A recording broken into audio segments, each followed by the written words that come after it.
A warm welcome back to Afternoon Expresso. Father's Day is just around the corner. In the kitchen today, Clem Pedro and myself will be making something super delicious because we're going ultimate today, but particularly with two dishes today. You really are spoiling us. It is. So we're starting off with the dish for the Dapper Dad. But first of all, how amazing was that clip? It was super cool. Ultimate music. Yeah, it was ultimate music. But another thing that's ultimate, by the way, is we've got a very special surprise guest with us in the loft today. So you guys better stay tuned between now and pretty much the end of the show to find out who they are and what advice they have for you today. But before we get there, just to keep you in suspense, we're going to make a roast beef salad for Father's Day. It is. And not just any roast beef, it's going to be a rare roast beef, right? Sure. And I mean, it's rare. So rare, it's like... Not help me out cooked. here. There we go. Basically. Almost. So what we did, we got a fillet steak, which is a type of meat that doesn't have a lot of intramuscular fat, right? So what we're going to try and do is cook it fast, cook it hot. Yes. Exactly what we're going to do right now. It's super tender. It is one of the most flavorful meats. Oh, it's delicious. Cool. I want to try and drop the pan, but you keep on talking. Okay, cool. Done. Hot pan, smoking hot. That's a trick. And what we've done is we've oiled our fillet instead of oiled the pan. And you know why. I know why, because it helps with not burning it. If you oil the pan instead of the piece of meat, what happens is it smokes out the entire house and you have to evacuate. It happens all the time in the loft. Okay. So I've learned my lesson, right? Oil the meat instead of oiling the pan. What you end up with is a beautiful piece of seared fillet like this. That's perfectly done. Perfectly. So what I'm going to do is we did this recently. I made these Parmesan crisps. Do you remember we did a bit of the cheats dish? We're going to do it again. Parmesan and meat have something very in common. They both contain umami. Okay. So, right, it's Father's Day, but we're talking about umami. Umami. I see what you're going with this. Okay. So simply, all you do is you finely grate your Parmesan. Okay. And then into a hot non-stick pan, again, just drop it in there. It's going to start melting by itself. Word, I see. You see it's happening. And as soon as you see the outsides start to caramelize, I mean, it bubbles really quickly. It melts down super fast. Take it out the pan, super carefully. Use a pair of, what's it called? A spatula. A spatula. And you're going to end up with these beautiful Parmesan crisps. And they firm up to become super hard. I don't know if I'm allowed to steal one because they're like little crisps. And it's delicious. It's crazy. So I'm going to take this off the heat right now because we've got our seared steak and we've got our Parmesan crisps. What I'm going to ask you to do is, can you grate some lemon zest in that bowl for me? And I'm going to explain why in a minute. Well, actually, that's for the dressing. So I'm going to ask you to kick it off. What I'm going to start doing... Oh, actually, you know what? I'm not gonna say anything. But I meant the little bowl. Oh, this is so awkward right now. I'm a little bit of a mess here today. Okay, use this in the little bowl. Not into our serving bowl. I'm gonna start slicing our fillet, and you try and get this as thin as possible.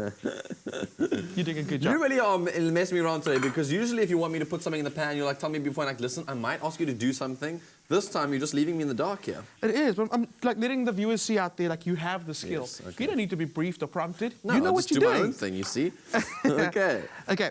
So what's amazing about this dish, again, is a small piece of meat goes a really long way. We all know that fillet's quite expensive, right? Yes, it is. But because we're slicing it super thin, 250 grams of fillet will feed 4 people for this dish, which is amazing. That is pretty amazing, actually, because I know a lot of people might say that you can't really keep salads and things, but if you've got this meat already sliced up beautifully like this, it can last you over a weekend. Just keep slicing a bit more of it up.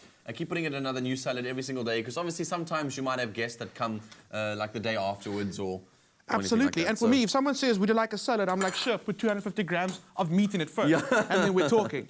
Okay, so look at this beautiful plate that you've garnished for me with lemon zest. I know, how delicious is it? Can I grab the lettuce leaves along? Sure, I'm using wild rocket. Again, bring it to that pungent flavor with the peppery wild rocket that have been dressed in lemon zest. Yes. And also goes perfectly well...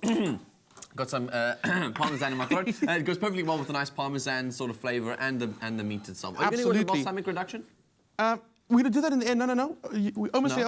What I'm going to ask you to do a little bit of maple for me. Sure. Into the dressing that you're busy making. I'm just going to plate the beef, get it all beautiful. Hey, I'm not rushing you. I just have always had steak salads that are deliciously drizzled over with a nice sweet balsamic, using a different kind of sweetness here. It is.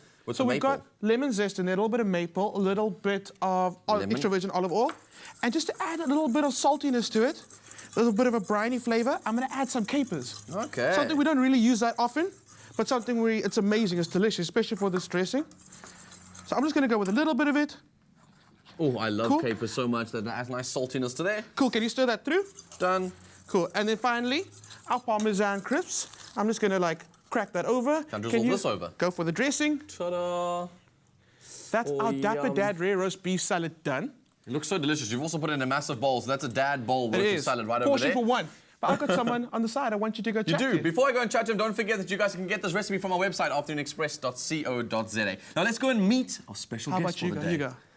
Today, ladies and gentlemen, please welcome the man who should be sleeping right now, Katlego, Maboe. Welcome to the show, dude. Hey, South Africa, how are you doing? Dude, how are you doing? I'm very well, thank you. Last time you were chatting to me about, what you call it, great before 8. You being great before 8, which you are. Now we're speaking about you, what happens when you become 80, great to be when you're 80, and Father's Day gifts. You're not a dad, just No, public thing, you're not a dad. I'm not a father, but this is a public service announcement to all possible future bays.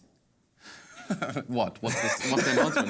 These are the kind of gifts that I think as a dapper dad that I'd like to have. And I want to start off there because to me it's critical that every man has a good wristwatch, especially one with a particularly bold face, whether square or round, whichever you prefer. I prefer the round face because you've got to be able to tell the time. You know, you don't tell people what the time is. You tell the time. There's a difference. And also the obvious thing with your children and stuff. You want to make sure that they're on time. Dad, we're gonna go to sports. Yes, or that she's not out too late Junior, after midnight. Get in the car, exactly. That cool. kind What of other thing. gifts do you have for dad that are dapper? Of course, no outfit is ever complete without a good belt. We don't do none of this sagging pants. Oh no, thing. and those material belts with like tear at the end, and then never people that. keep them. Keeping it nice and classy, gentlemanly. Of course, a good pair of shades when you're doing a bit of the walkabout from the office to wherever it is you are enjoying lunch on the day. And of course, we travel with a lot of gadgets. There's your phone, there's your tablet, there's this and that. You want to have a nice, good satchel. Brown is my favorite color when it comes to these kinds of accessories. As You called it a satchel, but it's a man bag. No, it's a man bag, but I think we can give it that. All right, well, whoever wants to own that kind of term, that's yours to go with. And of course, the dapper dad is the thinking dad. I'm a person that likes to put a lot of thought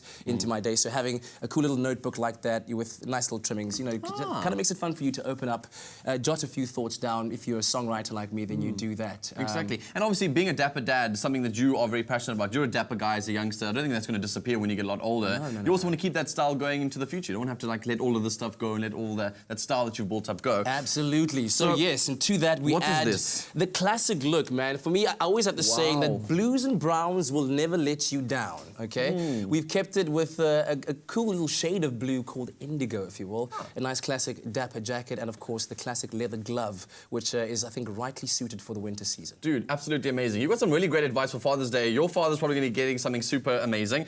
And by the way, if you want to get any of these ideas that Kat just shared with us today, you can go and get them all from Woolies. It's specially available for you. It's got great gifts for all the different types of dads that are out there. Later on in the show, we'll be sharing some gifts about the adventurous dad. You don't want to miss it. Over to you, Bonnie.